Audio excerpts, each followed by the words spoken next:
2019 Mercedes-Benz CLS first drive review vertical bar perfecting the quasi-coupe.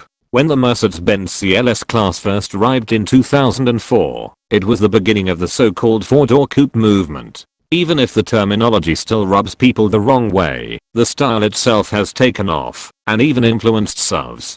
But as the genre evolves, Mercedes has always kept its CLS true to the original. Now in its third generation, the 2019 CLS retains much of the look of its predecessors, perhaps because to change it too much would ruin it. Though it might not look like it from the outside, there are a lot of tweaks that move the new CLS into the future, particularly under the hood. As we prepared to get behind the wheel for the first time, Peter Kolb, the man in charge of vehicle testing for the CLS, told us, "We have perfected the original." We headed to the scenic mountains of the Catalonian countryside to see for ourselves. The main thrust of the styling changes was to remove distracting visuals for a cleaner overall look. The profile still bears a swoopy silhouette with a long nose and tiny bubble of a greenhouse behind it, but the sheet metal is smoother and rounder, with no major sharp creases to focus in on. CLS designer Hugh Haller described it as Design Philosophy 2.5, which he explained like this: leave a line off.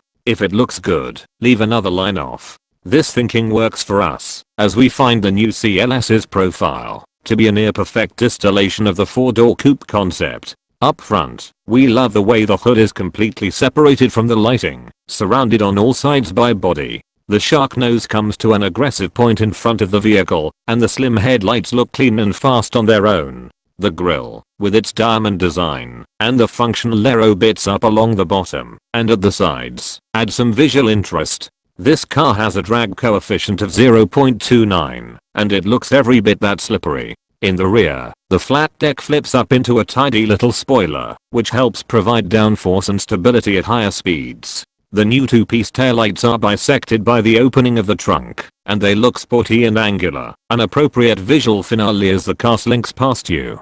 Depending on the version of the CLS, either one or two exhaust tips on either side are separated by a rear diffuser. The car's interior feels like a significant update.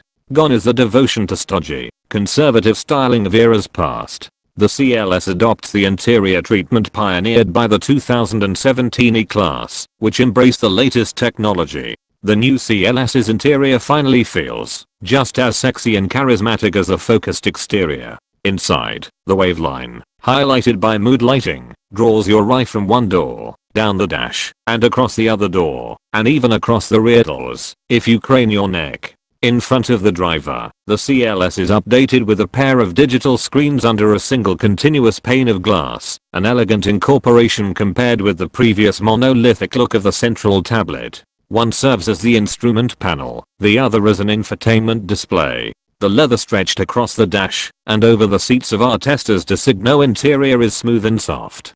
Perhaps the most interesting visual feature inside the CLS, though, is the jet turbine look of the round, illuminated air vents. Lighting around the knob in the center changes from blue when blowing cool air to red when providing heat. Apart from the lack of overhead airspace, the interior of the CLS feels particularly roomy. There's a lot of space between the front occupants, and it's wide enough for a middle seat in the back, a first for the CLS. That low-slung roofline does mean you taller folks will have to take off your cowboy hat before you get in.